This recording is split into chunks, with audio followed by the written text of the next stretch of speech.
What up? What up? It's your boy Blake Anthony with none other than Big Game James Canada coming at you with another session of Sports Talk49 with Big Game Sports Buzz. Mr. Pewter Perspective, Mr. Everything, Mr. Mustache, Mr. Beard, Mr. Cigar, Bald Head, whatever you want to call that, man. Just don't call him broke because that definitely ain't what he is. No, I'm just kidding. So we're going to talk a little bit, like you said, 2025 draft prospects. We're just going to talk, period. And a broad perspective, we're all kind of Tampa biased. We are, but not really. We can talk about the league and everything, but we just talk about what's close to us. We're going to talk about Shedeur Sanders, that whole nonsense. This is what I think it is. Going to talk about Jon Gruden in the Ring of Honor. Let's talk about that. We're going to talk about a little bit of everything, but we're going to talk about draft prospects, what we think, how the draft is going to roll for the Tampa Bay Buccaneers, and James is going to give his ideas and perspectives on his own draft day, process when he went through it. So where do you want to start off, James? Where do you want to go? I mean, we could talk about just different people we talked about. Or even just positions of need, because it's all relative, so to speak. You know what I'm saying? Like you look at the team, and the people will automatically go, "Oh, we just need this and we just need that." I've seen people go, "Well, Baker still isn't the long-term answer." The man played well enough to where I don't think quarterback discussion should be up unless it's another backup later rounds. That part is good right now. So it's just like, I love seeing all the different posts from different Buccaneer content creators, seeing is what they think is the most important position. And I have some different debates and conversations with some guys like, well, James, that's true, but I wouldn't get this here. I would get it here. And I was like, yeah, you know what? That's a good point. But if one falls up to us earlier, or if what we really like edge-wise is gone in the first, do we move back and then address maybe corner or safety and get a different edge in the second round if that's what we see value? So, Jason Light has done a really good job in how he handles it and how he approaches the draft and being able to find those pieces, from the Senior Bowl and the scouting department doing their job. So, I just love it, man. I just love seeing what's going to come out of, what the staff does, because that's where you make your real money. You know what I mean? Everyone sees the head coach, everyone sees the GM, but it's those guys tirelessly on the road that's writing those reports, finding that one guy that no one heard of, that all of a sudden they get to training camp and they wow everybody when they get there. It's like, oh, damn, he was what? From who? We didn't know about this kid. You just want to see that all come true for the team. Absolutely. And that's why a lot of James does his prospect reels. And now of course, my prospect and real reels, and we're going to put those out all the time. I try to get day 2 and day 3 guys, because doing the round 1 guys are boring because everybody's already looking at that. True. So I'm all trying to look at different guys that you can look at with different skill sets and things, and try to give you guys to look at it different. So like me personally, like I think differently, corresponding from being a player, doing media, coaching. So I look at things different. Like, I'll give you an example. You look at Austin Genty, what a great running back out of Boise State. You know what I look at when I see Austin Genty run? Who's blocking for him? What can those linemen do in the draft? How good are they? There's a reason why those holes are open. I look at stuff like that, and I think other scouts and people that look at player talent level, you got to think outside the box like that. Like, he's had a great rushing career. Why is that? Just like Saquon Barkley with the Eagles, great offensive line, right. Great running back. Now you pair that up and look what you got: a freaking Super Bowl win, right. Led the league in rushing, et cetera, et cetera. The rest is history. So speaking of all that, who are you? I guess we'll just talk about Tampa Bay Buccaneers. I mean, what do you think at the pick at 19? We'll just address what everybody likes to talk about first, and then we'll go into the rest. That's cool. Yeah, I mean, I've kind of jumped on the edge bandwagon, Blake. I'm with you. I believe that edge is very necessary. And then I also believe that the secondary is very necessary. I mean, you just look at the injuries that happened last year, people that'll probably be gone. I wanted to see a little bit more out of Zion McCollum at times last year, and it wasn't bad, but I think he was rushed into a position to play. So That's another big position of need. So I think it all depends on, and this is when I wish I had eyes in the room to see who's on Tampa's board. Because I know the different things that I think fit well, but at the same time, what do the Buccaneers have down on their board? Who fits them well, and who's going to come in and be able to play the part? But right now, I believe to have to help that defense, to play along the part, play along, Vita Vea, Kalijah Kancey, the edge has got to be addressed because JTS is done. He didn't get it done. He had his chance, didn't really get it done. I think Logan Hall had a lot more chances this season and wasn't horrible, but still just being able to put the pressure on in that 3-4 type defense without having to blitz, who can come in and get some things done. So I think you've got to have somebody at 19 that you just absolutely love. Not just one. I think as a, 3 names you have on your board that you can plug and play right away that's going to come in and help that defensive line. Absolutely. So my draft, I'm like, my head's so spinning with this because you have no idea how things are going to play out in the draft. And that's the part that makes my head spin. Right. You already know I've made it very clear of everybody. I'm a big proponent of getting to the quarterback. The Eagles just showed you that. I've told y'all 1,000 times that you can have pass rushers and have average secondary and win Super Bowls. You can absolutely have that. Mm-hmm. It's a proven recipe, but you can't have the opposite: lacking pass rush and good secondary and win. It doesn't work. Doesn't work at all. So at 19, everybody, of course, goes to Mike Green with the speed, the power, and the edge, and the camp video. Let me put something in perspective. In those camp videos, it's geared in the defensive line's favor. The offensive line is completely at a disadvantage in those videos.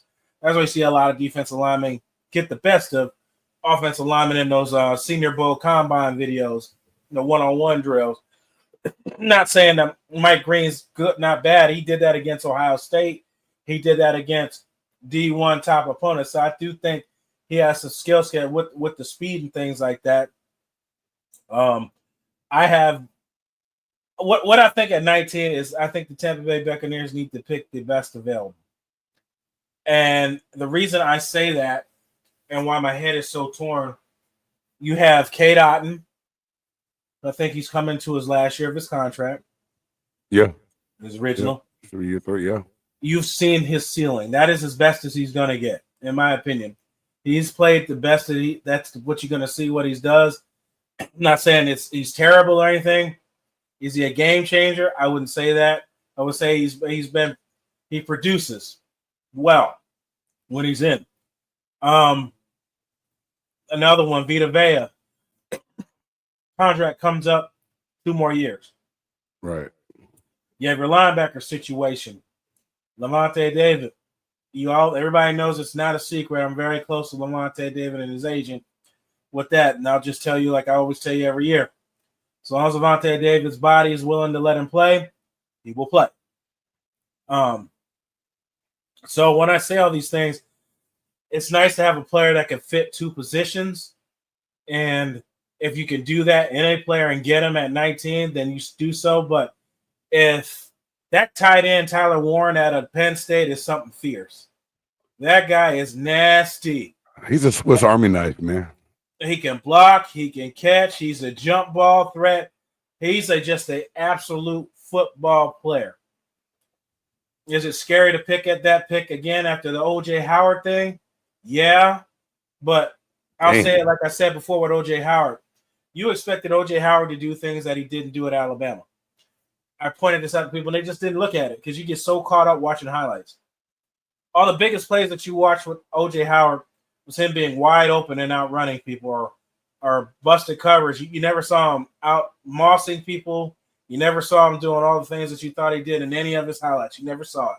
It's not there. I can confidently say you can go look at his Alabama stuff right now. You'll never see any of it. That's true. You got so caught up in the speed that he had, which he was. He was very athletic, but he didn't apply it to his playing. Tyler Warren does. Very, very good. Game changer. He's going to make some team very happy, whoever that is that picks him up. I'm very confident in that. You take him in 19 though? That's I mean, that dude is legit. And I'm just looking at the Tampa Bay Buccaneers. They don't attack in the middle of the field enough. He would make a difference long term on both ends running. And but I'm just saying, if he's the best player available. If I got you saying. So you're saying if that edge that you like isn't there, then Warren needs to be something that you consider taking in 19. Yeah, if he's there. Yeah, I said it's either that or trade down if you really don't want to go tight end, because you don't have to. See, I said that earlier too. I said trade. I believe that middle of the first round pick is one, and you see how that board is going. Maybe you move back to 24, 25, or 20 something. Still get a position of need that's someone that you still have a decent grade on, and add another pick later that you can still address a position of need of value later on. I mean, I'm right there with you on that, man, all day on that one. It's tough at that position. That's why you don't see. I'm gonna be so on the fence because it's really how this board is gonna fall. Mike Green isn't a solid pick at 19. He's not a polished player that I can say, yeah, that guy's gonna start right day one and dominate. I can't confidently say that. I see the tools. We thought the same thing with Joe Tryon-Shoyinka too, but it didn't pan out that way.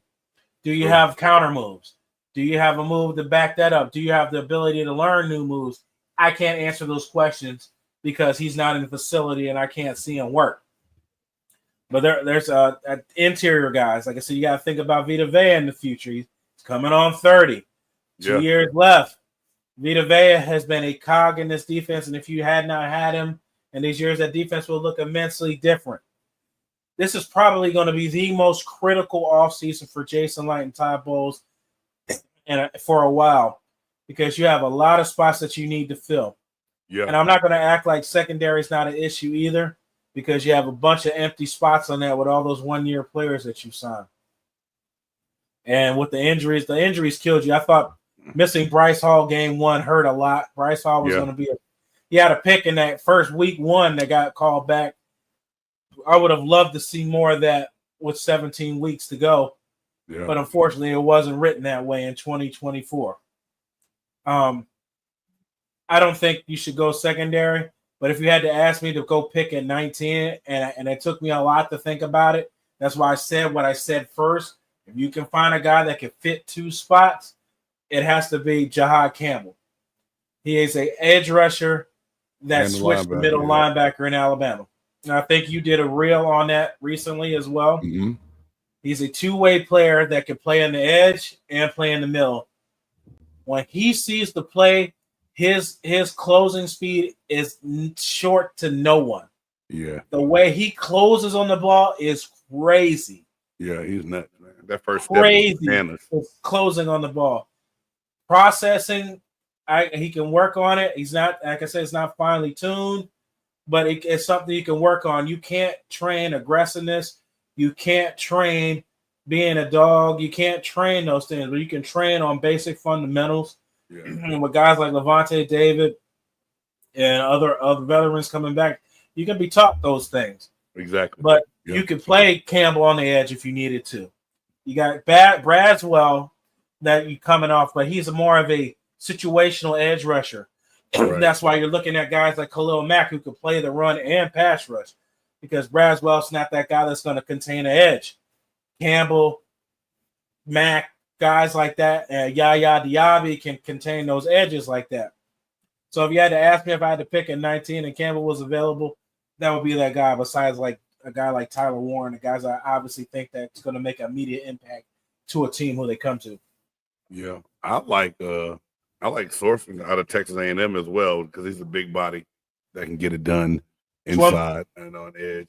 It's Texas A&M. Nick Scourton. Is he labeled edge or interior? He's labeled edge. He's 6'3", 257 pounds. He moves good for that frame. Nick Scourton. Yeah, they got two of them. They got Shamar Stewart, who's 6'6", 285, and Nick Scourton, who's 6'4", 280. Shamar Stewart is a bigger, stronger end. He's more of an interior. I mean, he could help inside. But for me, for that, if you want to look to replace Vita, you're gonna go bigger, true interior lineman. And then when I think edge, like Stewart fits more on that. I don't know. He just, I like Stewart better than on the edge than Stewart. Stewart 6'6", 285, Texas A&M. Stewart's explosive power stood out on tape. In the Senior Bowl, he shoots his hands and uses his long arms to press blocks off his frame, both rushing the passer and defending the run. Stewart's flexibility bends well at the top of his rush. He stands up offensive tackles, drives them back when he's setting the edge against the run. He gets off blocks in time to make the play. Nick Scoreton, 6'4", 280. Scoreton gets to the quarterback in different ways. He dips and rips and starts upfield, then redirects inside. He gets good power rusher. He spins inside, outside. Scoreton tracks the quarterback, falls back inside when the quarterback steps up. He is a disruptive run defender who slips blocks quickly. He has the size and strength to set the edge. He gets depth and leads quarterback into coverage and can kick inside to rush the passer. Yeah. So pretty much he does sound like the more finely tuned guy. Right. Stewart's going to be more of that power guy. Scoreton's going to be more of, he's going to have a little bit better toolbox. You know what I'm saying? When it comes to getting up there and getting after it a little bit. And, let me ask you this one, Blake, because I know you're seeing it now, and a lot of people, I start getting inboxes, man. I'm like, God damn, hold on, man. What the hell is everybody going crazy on me for? Like, apologize that I didn't pick the guy that you like. But, man, I swear to you, I got 5 inbox messages on my social media account about Donovan Azaruka out of Boston College. Have you studied this film at all? Yes, I have, and I'm sorry to cut you off and change subjects. The Chargers have officially released Joey Bosa. Oh shit, that's a change of. I didn't see that one coming. 4 minutes ago, just happened. Damn. But I don't see Bosa fitting in our defense. Not like Khalil Mack.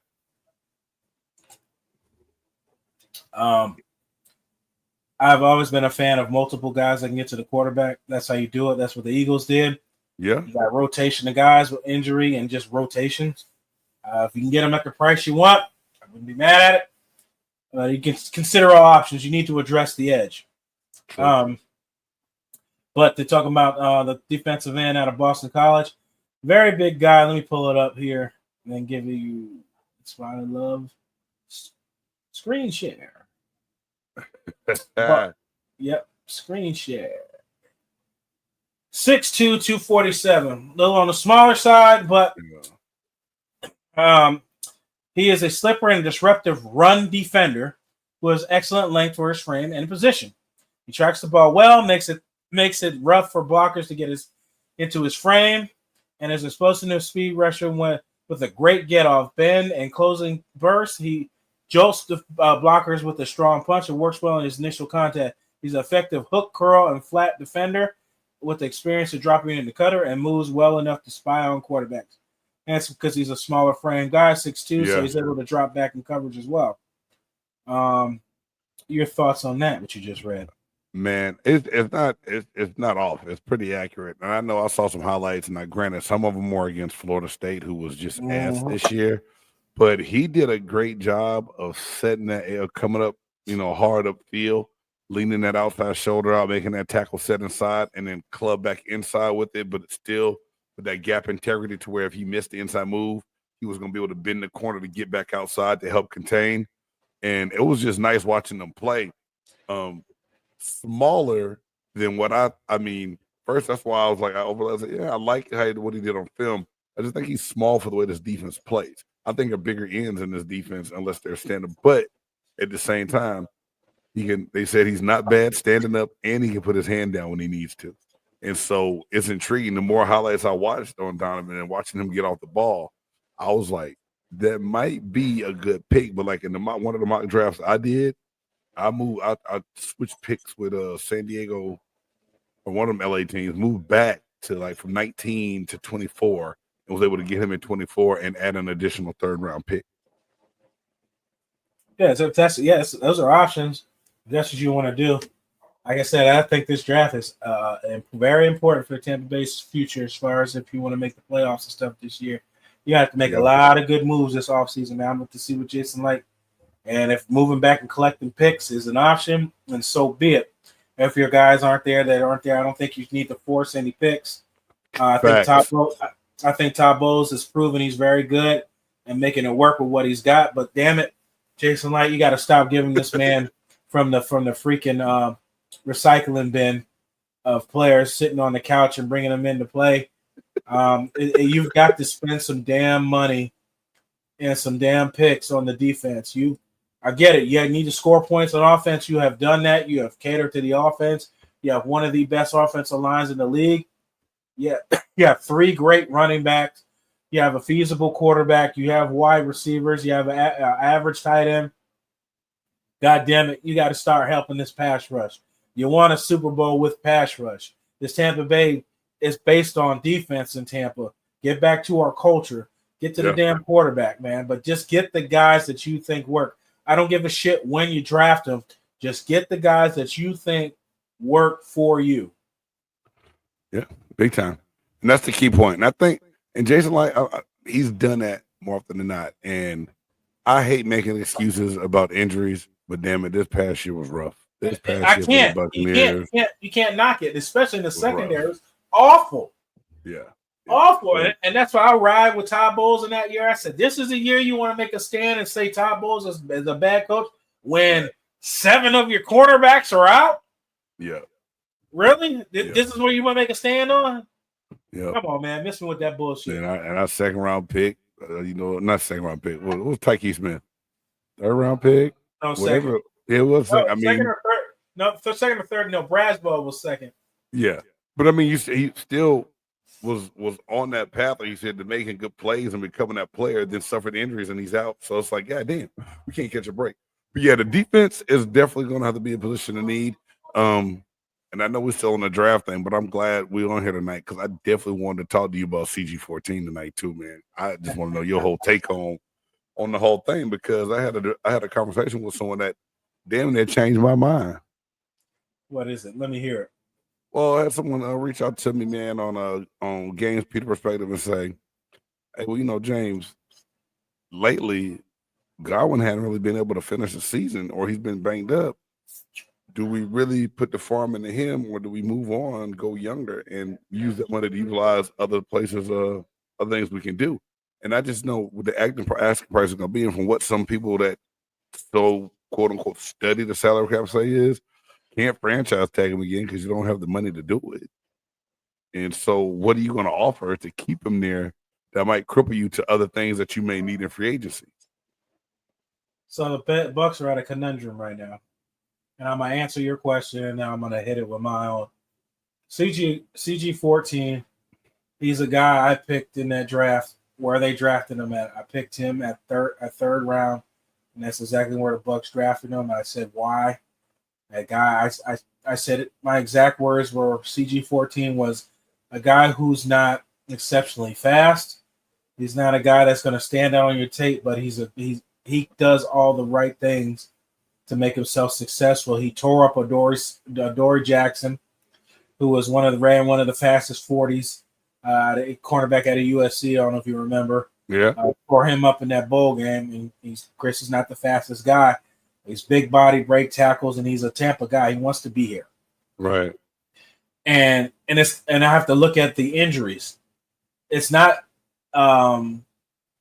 he has a strained hamstring and he's out. It's significant injuries while he's out. Right. Saints tore his knee up. His ankle was literally laying the other direction of his leg. It's not no ticky-tack injuries. Right.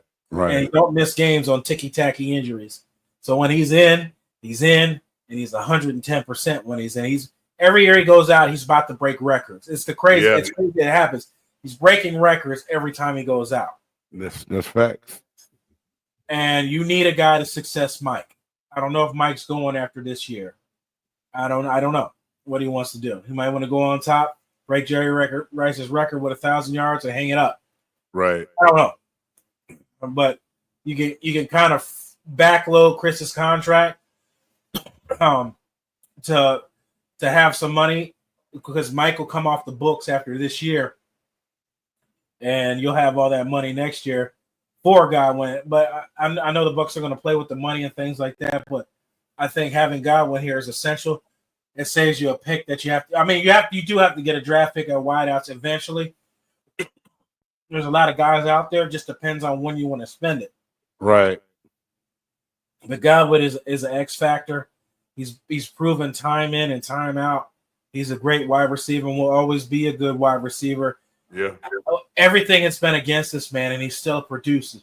What more does he have to show you? He produces. I can't argue it, and I will never argue it. But my point is, the money that you would have to spend on somebody else, you would have to sacrifice Jamil Dean, which I'm not mad at, and I was a big Jamil Dean fan. Your best ability is your availability. Right. If you want to get your Khalil Mack or Joey Bosa or whoever else you want to bring in, Chase Young, you got to get rid of Jamil Dean's contract to do it. Yeah. And so that means that save almost $5 million? Correct. I said so. You go get these prove-it guys that still want to get paid, and you bring them in here. Somebody that wants to play and has to prove something, and you bring them here kind of like Shaq Barrett was, which Denver lost Shaq Barrett over $1 million difference is what it was to come to Tampa, and the rest was history. I ain't got to explain that one to you. Right. You bring in guys like that, then you'll have guys that are hungry and want a chance to play and want to play for somebody who believes with them is going to put them in the best position, and that would be Ty Bowles. But it's going to have to start with you moving on from Jamil Dean for possibly more picks. Yeah, I feel you on that, man. But yeah, the injury point had me thinking. And then you look at the significant amount, how significant the injuries were. It's like, damn, do we part ways? You know, is Palmer and McMillan, are they those guys? And you're like, no, they're not. They're not Chris Godwin. So don't ever, you know what I said? Are they those guys? I mean, are they those guys that can step into the role, replace them? No. Chris Godwin's proved his worth in the NFL. So they're not just Chris Godwin.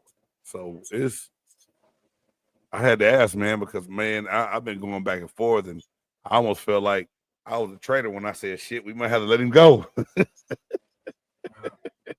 damn. And Mike's not a lock to play every game. Right. You got to think about things like that. He's not a lock to play every game. So depending on who you draft or whatever you want to do, you got to start thinking about that. Like I said, I think every year I think it's tough for a coach and a GM to draft. I think this year is very, very tough. Your scouting department needs to be working tirelessly day in and day out, looking at free agents, looking at guys teams wants to move that don't play much, or you see a talent level. You're going to have to be at a maximum high to find guys to fill, and secondary is going to need to get filled. But I think a lot of your help comes in the secondary if you get pushed up front. Big time. Like you said it best earlier when we first started. The better you are up front, the little you can have a little less talent in the back. And there's no slight to anyone. Like anyone who knows the game of football understands what I'm saying when I say what I'm saying right now. Like your front end can make your back end look a lot better than what they really are a lot of times. So James played defensive line. I played linebacker. I can be in coverage. I can be more aggressive that I know I don't have to cover for long. Right. And if you know that you're not going to get you have to cover a guy for 3, 4, 5 seconds, you're basically at a disadvantage. You're reacting instead of acting at this point. When you can blitz and guys can get to your quarterback before, cornerbacks can be aggressive. They can take more shots, trying to jump routes. You can do that when you know the pressure is coming. When there ain't no pressure coming, it's a problem trying to cover these athletes at wide receiver and tight end for so long. You can't do it. It's tough. But when you can get to the quarterback, it makes life a whole lot easier. Yep. Man. We talk about edge, linebackers, picks. Do you have any later round? Who do you like in the secondary? I mean, when we said you do need secondary help, but do you think secondary is something that can be addressed through free agency? Depending on who's there and what the price is, it can. Todd Bowles proven he can plug in a lot of guys and play them in that system and make them successful. He has the type of guys that he likes. He likes smaller now nickel guys in the nickel. And he likes longer, rangy corners on the outside. And he likes versatile guys in the safety position because they come down in the box. That's his recipe, what he likes in the secondary. It doesn't really matter who it is. He finds it. Hell, you had Ryan Neal playing linebacker at some point. But, right. Yeah, I mean, but guys that I like in the secondary, I put Longer Beam up there out of Rutgers. Okay. Had a very, very, very good camp. Very good camp. Very familiar. Todd Bowles is very familiar with him. Why? His son went there before transferring to another college. Todd Bowles Jr. went to Rutgers and he's very familiar with him. Hence why Itzian came to Tampa Bay from Rutgers. Very familiar with Todd Bowles and how things are. That's why he had success early here. Same thing with Tyke Smith. Very close to Troy. Who Troy is now in Michigan, I believe. Yeah, Michigan. Mm-hmm. And stuff like that. So it's a familiarity has always been a thing in the NFL. And that comes with coaches and players. That's why players and coaches move around depending on where people are. It's familiarity and being comfortable is a lot of the game. I'm sure you can contest to that, James.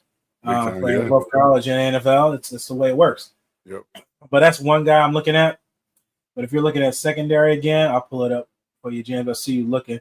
I was looking over because it's somebody I found late today, man, and I was like, man, because the University of Kansas is pretty much known this year, and the defensive back that was getting a lot of love is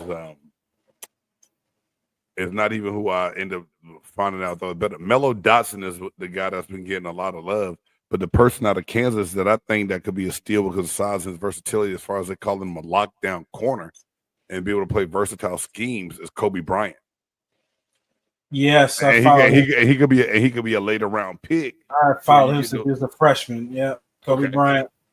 Yeah, out of Kansas, 6 foot corner, very undersized. Kind of reminds me of the Eagles cornerback. What's his name? The rookie that they drafted. The one out of Iowa.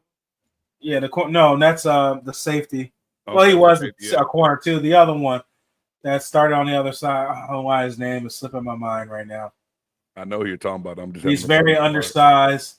But anyway, he's very undersized, 6 feet 170. He's very light in the ass, I had to say, but that's not necessarily bad at secondary, especially if you're not known for a big tackler. Your job is to cover. I'm not too mad at it.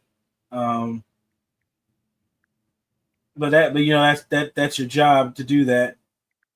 I mean, I'll check out some of Kobe Bryant's video. I remember hearing that name when he was young. Quinyon Mitchell, that's who it was. Quinyon Mitchell. What's the name? Okay. I couldn't think of. That's everything was. But Kobe Bryant, 6 feet 170. But a guy I was looking at, let's look at a couple of these here. And I look at the things that Todd Bowles want. It all depends on what position you're looking at. Are you looking at inside? Exactly. He likes to. If they do pick up Kobe Bryant, he would come in as the nickel corner. He would come in underneath. But guys that I know that he likes are long, lanky corners. Like you said, you picked Revel, who's 6'3". That fits Todd Bowles' scheme. Man, and that's why I picked him when I first saw the length and watched him play. Like you said, the versatility is a problem because he's been injured. But man, Siobhan, and then just the story. How you working nights at an Amazon warehouse to go on and earn a college scholarship, man? Like that's the kind of guy you want. I love that shit because he got the work ethic to come do what you want to do when he come to camp, man. He gonna come to work. Getting it out the mud. A lot of teams had him sneaking up too after this combine. So who knows? I don't know what's gonna happen with it. You know what I mean? It's like, damn. Yeah, it's the kind of guy you want. It's just durability is your only question. Like I said, you got Will Johnson. You got tons of corners. It all depends on what they want to address and who they believe in. I mean, you can even move some of these safeties like this Nick Murray guy out of Southern Cal. Of course, Max Starks can come down and play the box in the nickel. out of Georgia. Pair him up with Tyke Smith. This is Xavier Watts kid has been known. Billy Bowman Jr. was another name. I mean, I didn't tell you. I seen that kid play since he was in high school. That's a bad boy. What are you talking about, Billy Bowman? Yeah, That's the one you know. He from the Texas area. He played at Denton Ryan High School, and it was funny because he and my son playing against each other in high school. My son hit him with like a stutter and go and ran right by him. Then the quarterback just happened to overthrow it, and I was like, "Damn!" I said, "You know, you ain't gonna get open that much more in a game ever, right?" And he was like, "Yeah." But Billy Bowman, he's versatile. He can play safety. If you had to use him as a nickel corner, he would be able to come in and do that as well. Yeah, so yeah, when you look at guys like that, so I'm looking at who would fit Bowles' scheme. But yeah, that's an interesting one to look at. I totally forgot all about Kobe. Once you said that name, I said, I remember that kid. I remember watching him when he was a freshman at Kansas, and he had a lot of upside. Never really got much bigger. I think that's pretty much what he's gonna look at him. Of course, he's gonna hit the little gym and stuff, and hit the little protein drinks when he get to the pros. But you know, this is what you said. He hit the little protein drinks. Hit the little protein drinks, you know, when you get to the pros. But it'll be all right. But I think he can play underneath and stuff like that. Those are what I'm looking at as secondary. Like it's in this draft is like I said, this is going to be a very interesting draft to see how things fall. Free agency is going to tell the tale of how everything is going to fall first. You're going to have a better look if the Bucs pick up free agent edge rushers. It obviously tells you they can put pressure elsewhere. It's going to be a lot. Free agency is going to start it. And my opinion, we'll get together post free agency and see how that looks. Like I said, right now I'm all over the place because I really have no idea. Right. We don't know what's happening. So that's going to change some things. You just watch Deebo Samuels get fucking traded to the Washington Commanders. Like I have no idea what's happening right now. I knew that. So, huh? Deebo just. Oh, I knew Deebo. He burned some bridges. Man, it was wild, man. Really wild. Mushing the kicker. Thinking he's Justin Jefferson. Like, bro, right. You're good in this system. Nobody is scared of your pure route running ability. Trust me, you're great catching the ball underneath and breaking tackles. Absolutely, second to none. Doing that, but as a pure receiver, I don't know. Right. No, absolutely not. Like I said, on the other end, Godwin, who could do both, play wide receiver, catch the ball, break tackles. I don't know. It's going to be an interesting offseason. Yeah. Let's change gear for a minute. All right. Jon Gruden going to the Ring of Honor. How do you feel about that? You know, at this point in time in my life, man, it's like whatever, dog. I mean, they gave this whole spiel of how Lane Kiffin at his dad's funeral talk about how his dad always gave people second chances. So the Buccaneers decided to give Jon Gruden a second chance and go ahead and put him back up. To me, that means you didn't really do your due diligence and your homework before you took him out. Because a move of that magnitude, once made, I don't think you change it. I mean, I don't know. At the end of the day, who cares? I say this, and no disrespect to nobody, man. I just always believe that Jon Gruden, not that he was a bad coach, he was just an overrated coach to me. What quarterback did he develop? Crickets, right? Now you got them play. You got straight crickets. Hey, hold on, I got a button for that.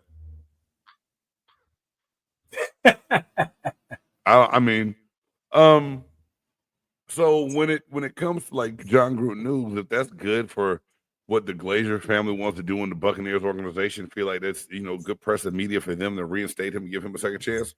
Cool, whatever. But at the end of the day, it's like everyone still knows what really happened, what went down with the Super Bowl that he did win. Now, eventually, did Tony Dungy get him one? Yes, so that you don't have to really hover over that. But damn, man, this man won Super Bowl all because of Tony Dungy. And people will still say, well, he still had to do X, Y, and Z to get it done, but the defense was in place. Tony wasn't allowed to take any of the defensive staff with him when he left. The record, you just look at Jon Gruden's record over time in Tampa after the first couple of years, like once all those players through the Dungy era have went on to leave and go other places besides a few that the Buccaneers locked in to keep. He didn't do anything. So I mean, nope, they didn't really do anything. Their average points per game were 21.6, and a lot of those games were based off defensive players returning defensive interceptions and fumbles for touchdowns. So it wasn't like you had a slew of offense either at that time. Right. I mean, it just now just I guess a question would be from a moral standpoint, do I believe it was right or wrong? I don't know. I didn't see the emails. I don't know what you talking about the email scandal? Yeah, just everything in general. So to like I said, if you're the Buccaneers organization, see, you got to tread careful on this water because everybody listening to something you got to say. It's just all this Me Too stuff sometimes too. Yeah. Does one person say something wrong? Everybody's like, "Well, I'm gonna be proactive. We just gonna go on and remove." So part of me was just like, did y'all have enough evidence really? Like, you know what? This man don't deserve to be in our Ring of Honor. We got to take him down now. Or did you overreact because you expected people to act a certain way if you didn't take him out the Ring of Honor? You know what I mean? So it's like, him being in there, that's y'all business. Have whatever y'all's criteria is and how people get into the Ring of Honor, that's y'all's business. Gruden was in there.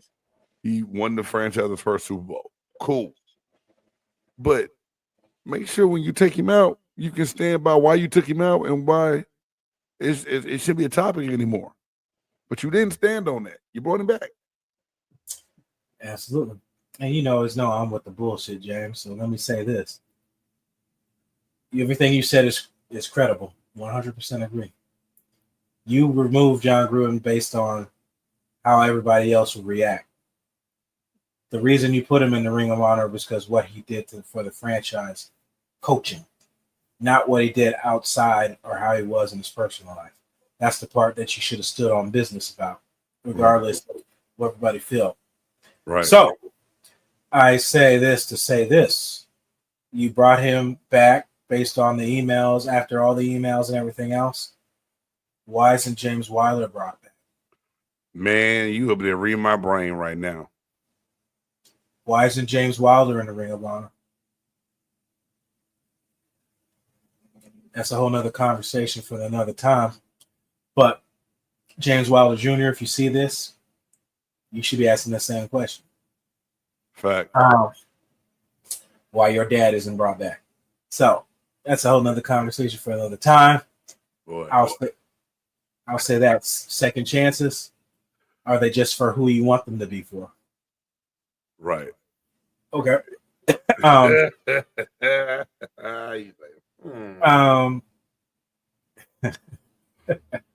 Ooh-wee. Yeah. Let the church say amen. Ain't no way the team's leading rusher in the fucking Ring of Honor. Anyway, moving on. I lost train of thought for a second, James. It's all good. Talk about that.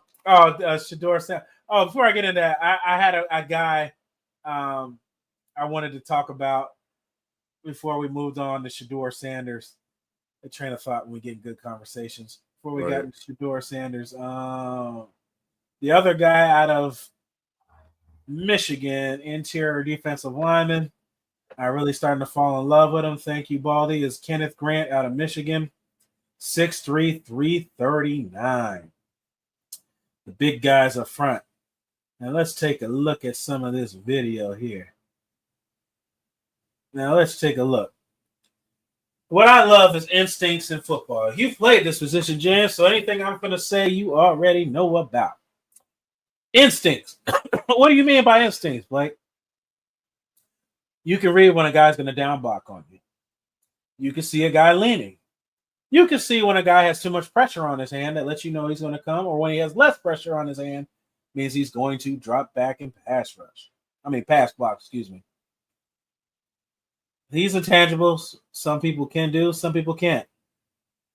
Immediately beats the block. Gets under the pulling guard.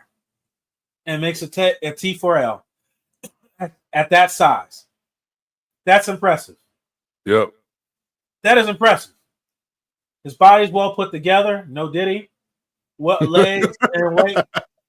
Legs and weight. Like he's proportionate. Reminds me a lot of Jalen Carter. Not going to compare him. I'm just saying. comes down on the block, gets off with a swim, immediately causing disruption. Yeah, I want to see him rip off of that sometimes and swimming over all of it. But just the read recognition of that block going away and his eyes coming back inside to see the guy coming down on him, be able to use his hands to then make sure he stays in this gap to go make a play. That's big time football right there, man. Swipe, swipe, swipe, swipe. Get all the way outside. Keep outside shoulder free. Push up field with the inside arm. Push up field. Keep the outside arm free. Look what happens when you put in work. Quarterback comes right to you. Yep, you know about that, James. Man, love it, love it, love it. Let's check in another one. Reading the offense. Over top of the center in the one tech. No, he's always at 3. That was guarding 3, yeah. Yeah, that's a 3. My bad. Let me back up some. But he shouldn't have been able to get over that block like he You saw that? How far he got over that quick? Yeah, watch this. Yeah, that's at 3:30. At 3:39. He's got good feet. He plays the we used to say he plays the piano well. You know how fingers glide over the piano? Yeah. They never come down real heavy. He plays the piano well with his feet. You watch that sit down in that egg, working back out, and now he's gonna just do work. Get your hands on the ball. Look at that. Miss. If you can't get to the quarterback, get the ball down. I like how he reads before he gets in the stance. Yeah, but he played against somebody with tempo. His ass is gonna be in trouble. You better be ready. Oh, yeah. Center has no shot. Guard tries to help out. Fight, fight, fight. Keep your eyes on the quarterback. Looking back there. Able to get his hand on the pass. There's another one. He's just eating up USC. Man. Well, yeah, we see they weren't very good this year. We know why now. Body surfing. Put that head down. Go swing. Go. Olay. Olay. All you needed was the cake with the bull. Yeah, man. And I think people try to down block thinking he's a big guy and he's going to easily look at. Give ground to get ground. He's got good feet. Give ground to get ground. Yeah, but he didn't. And the thing is, he gave a couple steps, but he really didn't lose anything. All he did was create a clear path and lane for him to get to the quarterback. It's a good job. Okay, bigger offensive guard here. Let's see how he does. Okay, pulling. Guy comes down the block. Eyes in the backfield. Come down the scrimmage. Don't tell me he runs this down. Don't tell me 339 runs this down. Don't tell me that he runs this down. That's a good play. That's really a oh shit that a boy. He really jumped out his gap and played down the line and then hustled and made a tackle. That's a great play though. That is great hustle. You can't teach that. That's the stuff that you can't teach. You have to love that. You can't teach that kind of play. That's solid right there. Your thoughts, James? Solid as a rock, as the song says. I like it, man. I like it. Great play. And the thing is, he's not the tackle that's getting all the hype out of Michigan. But the third rated interior guy, I don't know how fast the interior guys are going to come off the board, but man. And like you said, Vita is getting up there in age. You got to have someone that can compare because you're not going to put Kalijah 0 over the nose. No, that's not him. That's not going to happen. That's not what he does well. When we talked about him, everything we said, well, you said, you said he's great on stunts, loops, things like that. And that's exactly what he has success in doing because he has. And people thought I was crazy. And they're like, man, he's too little. He does this. I mean, watch what he does well. With the way Bowles calls his defense, he's going to fit fine. He's got to get better and stronger. And he did. Now with him, would you say your best ability is your availability? We just got to keep him on the field. Stay on the field. Keep him on the field. I think his first 2 years in the league, I think he missed like the first part with, little minor stuff, ankles and stuff like that, and hamstring and stuff like that. Or was it calves? Calves he's usually having a problem with. He's got to stay on the field. That's it. Otherwise, I like what I see. You just got to be on the field. But that guy there, I said I could see why Graham probably got a lot of one-on-ones and probably helped his tape. But it goes back to what I initially said earlier about Austin Gentry. I think different now. I think, why does this guy have success? So let me look at the other pieces around him. That next to you helps out immensely. That kind of talent next to you helps your draft stock immensely. That's why Graham is slated as the number 1 defensive tackle in the league. Shit. Kenneth could actually be the better player in the league. Right. Who knows? He could be. But it's interesting how things work, falling to the right team, like you said, and things like that. But let me get back into, speaking of falling to the right team, Shedeur Sanders. We want to talk about that. What is your thoughts on that? You know, I don't know how to take the reports on Shedeur as they come out. Part of me sees a young, arrogant person, but at the same time, I said this in my Shedeur Sanders short today. Don't you want your quarterback to be one of the most confident people on the team? Don't you want your quarterback to have a swagger and a I piss vinegar attitude about him, like, you can't touch me? You need a confident quarterback, and people are going to perceive him as arrogant, and I think some of it is just simply because of who his dad is. I have so many people that tell me stuff and they hate on Deion Sanders, and the first thing I say is like, have you ever met Deion? No. Have you ever talked to Deion? No. So tell me why you hate him. Well, he just do this. Is that what the media told you? I was like, that makes no sense, because you, as a father, if you're in position to help your son, what would you do? No, that's different. No, it's not. If you were in position to help your son, what would you do? Now, does Shedeur bring some of it onto himself? Yeah, he does, because you got to play the game. Like I told somebody today, it's like politics. You got to shake hands and kiss babies and make everything seem like roses, peaches and cream. It's got to be great. Is that who he really is? Probably no. But everyone is looking for one or two things to jot down about you to bring up a negative thought process for other people. I'm not really mad about Shedeur. I went in the rooms. I didn't hear the interview process. I don't know how things went. I didn't see him break down film. But to me, as a general manager, if I'm a general manager of a really bad team and I need a quarterback, I'm addressing my offensive line needs in free agency, because obviously you're going to need that to happen. But if that quarterback is competent enough to read defenses, make decisive plays, know how to audible, be able to translate our terminology into ability and play on the field, then he's going to be the right pick for me. I don't care if he has his hat on backwards. I don't care if he flashes a watch up in the press conference. There's a lot of things that I'm not going to care about if I'm trying to win and get better, and if this kid's a proven winner and he fits well in my grade on my board. It's not a big quarterback-heavy draft. It's only a couple that you're going to get in these first couple rounds that can actually come in and help you. And if he's one of them and you like his talent, you have to let some of the other shit go and take the chance on him. Absolutely. And he said a lot apart. And you know me, I'm always with the bullshit. Let me take a drink on this one. So, as a father, you're a father. I've raised 2 stepdaughters. I have none of my own. But I know what that means. You want the best for your kids. And I watch year in, year out since I was a kid till now. All these coaches pave their way for their sons to have coaching jobs, knowing they don't deserve it. I've watched guys get jobs on teams and play on teams that shouldn't have got a spot over it. Right. I've watched it for decades. I never had a problem with it. I thought he was doing what his job is supposed to do as a father.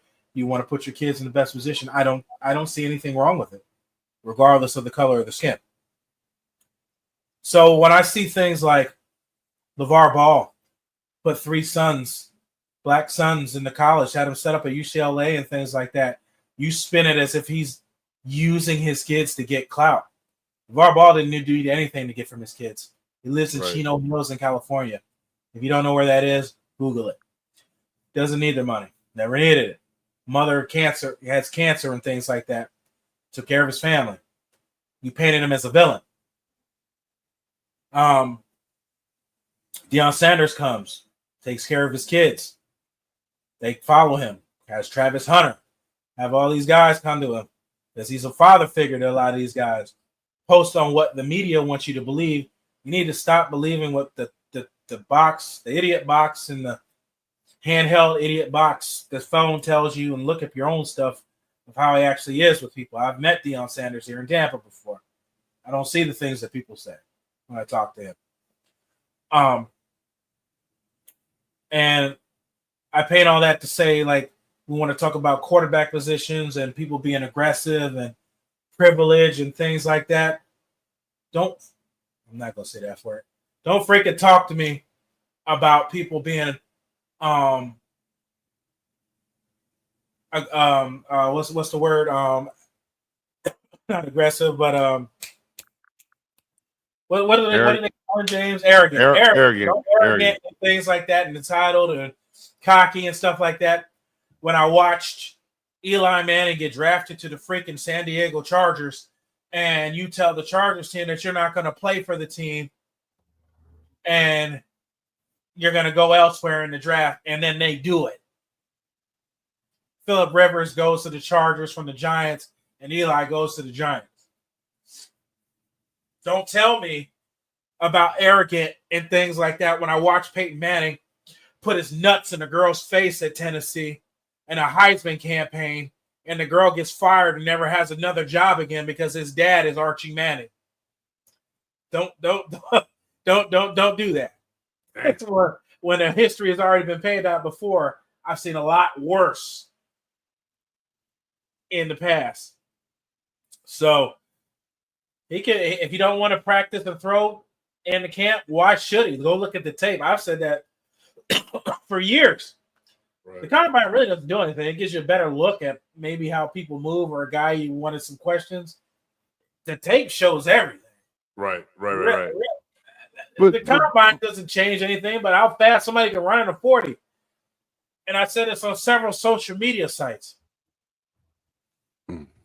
40-yard dash times does not showcase success in the league. Thank you, Lord. Thank you.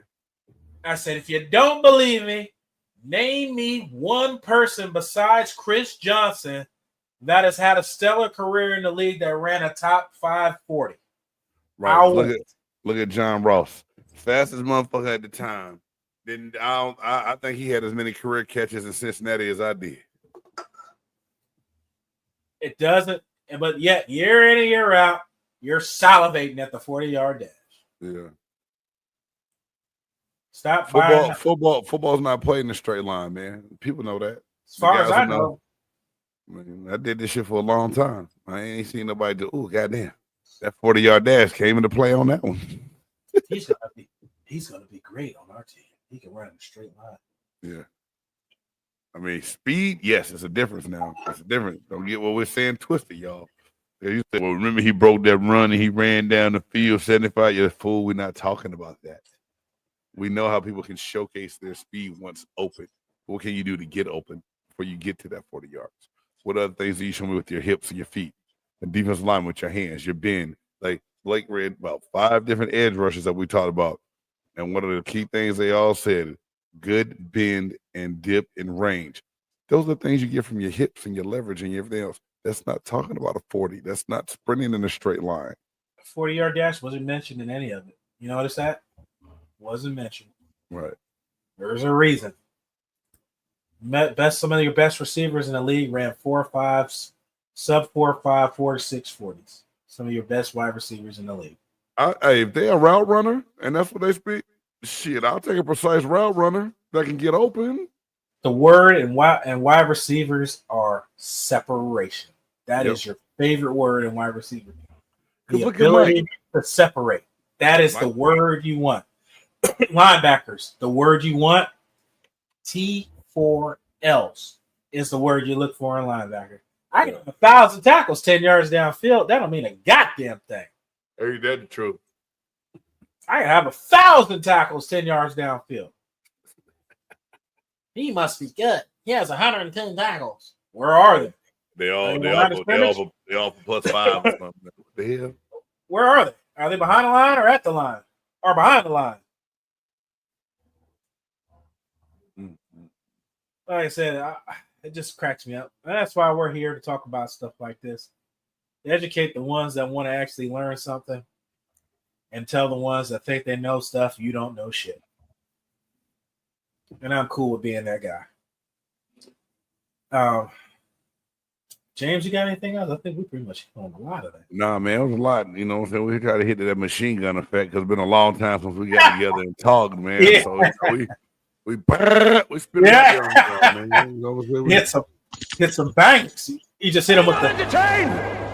Are you not entertained? I hate you with the machine gun over there. Yeah, I mean it's so much more we can go on. This really could be damn near daily because of all the shit that's going on in the league right now with teams and what's going on. The combine wrapped up. But no, man, I just had a good time being able to try to chop it up and break down a couple different players. It's so many out there, and I love your aspect on everything, how you do it, diving into those guys that a lot of people aren't going to look into. That's going to be those later round guys because that was James Cannida. That was me. I was that guy that, you know, Mel Kiper and other people decided to skip over and not talk about. I was that one that was like, he might be okay, but, you know, and then coming out that draft class, one of them only late round defensive linemen that had a career long enough to be vested and get a pension out of, be able to come in that first preseason and be tied in the league with sacks because of the mold. And people like, man, we never knew that kid was that good. But Tim Ruskell and those guys in the Buccaneers front office did their due diligence. Jerry Angelo, they all made sure that, you know, they went to bat to Rich McKay, Rod Marinelli. They got me in there, and I proved my worth. So those are the guys that I'm interested in, and I'm glad you take a dive into those guys, Blake, and look into those later guys that, you know, those are going to be the guys that's when your $30 million star can't practice. They're going to take all the reps in practice. They're going to make sure that the scout team is running right. They're going to make sure the other reps are being done right and that everyone else is ready to go because it's not like college where you got 90-some people on the team and you got two deeps and everything else. It's a 53-man roster in the NFL. Somebody get hurt, plus your 5 on the practice squad, shit. Somebody out there working. And that's the thing that a lot of people don't see. So all you little guys in the draft, man, keep grinding, keep working, and you know, pray your dreams come true because there's going to be a lot of guys out there that's going to surprise some people and have some great careers. It's going to be one of them drafts. You can't handle the truth. That's it. It's going to be one of them drafts, man, because ain't no bangers out there like that, man. In this draft, ain't no bangers. It's crazy when you look at it, man, and you know, it's all about fit. Find that guy that fits what you do and make sure they can do it well. We don't have to know who the hell it is. I like pulling up stuff like, who the hell is that? Like when we got Ramirez out of Eastern Michigan and then going back and seeing him do some things. Like, you know what? The value of that pick when they made it and what he may or may not be able to do, that was a good pick. And they had that preseason game with 3 sacks. It just can't. He was getting banged up too, but it's just the way it works out sometimes. And the other one, Marquise Watts out of Charlotte. A guy my buddy Aaron, a guy my buddy Aaron that I played against in high school, who took the job over in Las Vegas with the Raiders. There's one other guy I forgot to mention, Kyle Kennard out of South Carolina, 6'5", 254. I had him. I had Kennard down, and you know he fell a little bit after the combine. If you look at the draft buzz ranking, Kennard is good. Like he's one of my top 5 edge guys that I did on my video on Game Field Perspective. I like him. I watched him dominate plenty of games this year, man. Coming off that edge, I don't know why he's not getting no buzz. Maybe it's on purpose. Who knows? The draft is tricky. And before I got on my rant about entitlement with dads and quarterbacks in the draft, I lost my train of thought. But I wanted to say this.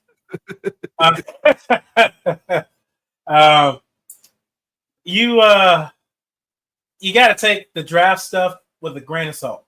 And why I say that is there will be people, that's why they're unnamed, create controversy during the draft process to make a player fall to their team. And they will do that. I will give you an example that's close to home in Tampa Bay. There should have been no way in hell that the Philadelphia Eagles drafted Mike Mamula over Warren Sapp over smoking weed. How'd that work out? Facts.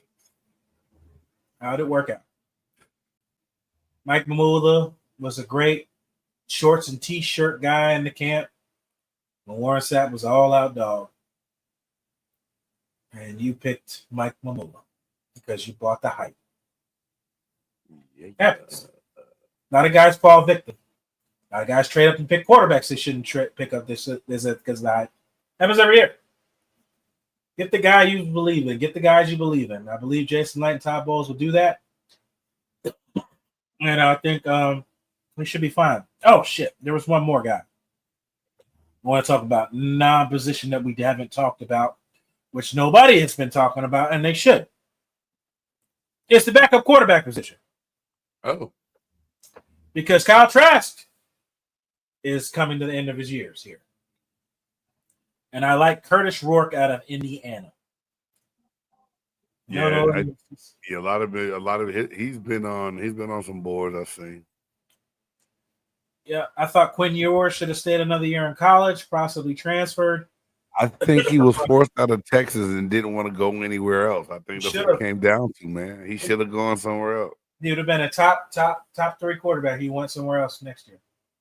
Yeah. But whatever. It is what it is. He made a decision. But that's the guy I'm looking at. Late round pick you can pick up, mold, turn to Indiana program. That's been misery for years. You can do that with Indiana. I'd like to see what you got. That's why. Who else came from Indiana who is a star now? Michael Penix came from Indiana original. Yeah. James, any final thoughts? Nah, man. Like, I'm interested to see what these Buccaneers do, free agency and draft wise. It's planning to get together, man. Like you said, once free agency starts and we're gonna have different ink start drying. Yeah, and it's gonna be a good one. You buying the hype of Khalil Mack? I am. I love it. I don't know if you saw that reel I did on him. As soon as they said that he wanted out or the Chargers were gonna release him, I showed that picture of him in Chicago hitting Tristan Wirfs with that inside club, man, like yum. And Wirfs don't get beat like that a lot. And Khalil Mack was a guy that had him on his tiptoes a couple times that night up there in Chicago. I bought a Khalil Mack hype because I right now, when you get a guy that up in age, over 10 years in the league, still have productive play, I believe you can get him on a high veteran tender where you don't pay a lot. It's a 1-year deal. Like, you don't have to go get a multi-year, large, super big deal for Khalil Mack. You can get him on a 1-year deal structured the right way, get some good production out of it, and still build on what you need for the long term. Now you're not as pressed to bring in a super rookie, but you can still get someone that you're going to build and learn for your program. So I buy it, man. And it's because of who he is too. I'm a Khalil Mack fan. So yeah, same. I buy it. Yep. Buy it. Same here. Big Khalil Mack fan. It would help. It would take some pressure off after the draft, and you can get guys later. Another late. I think there was 2 late round guys. I think we get so caught up, I forget. It's Jack Sawyer out of Ohio State. There's a guy I liked. Yeah. Jack Sawyer, and the other kid out of Arkansas, Landon Jackson, 6'7", 282. The kid from Arkansas is shooting up too. He's moved up the boards out of the combine. Yeah, great, good set the edge and get to the quarterback. Something Bowles likes. I think with the other side, with Yaya being a more run stuffer, I think you need to get another guy who's better at rushing the quarterback on the other side. Like I said before, Braswell's not exactly a guy who's going to sit the edge. He's a situational pass rusher.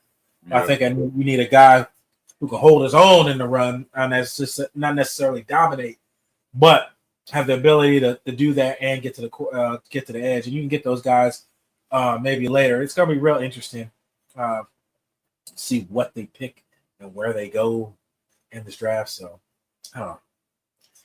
James, it's such fun as always. We'll get together coming up with what we got next week, right? Free agency starts? March 12th is the calendar year starts, and everybody, So a lot of them deals are gonna be done this weekend where they'll start Oh. talking about who's gonna go where once they sign and shit like that. Yeah. Yeah, you know the deal. They talk to people, they can't say nothing. You know that deal. You know all that.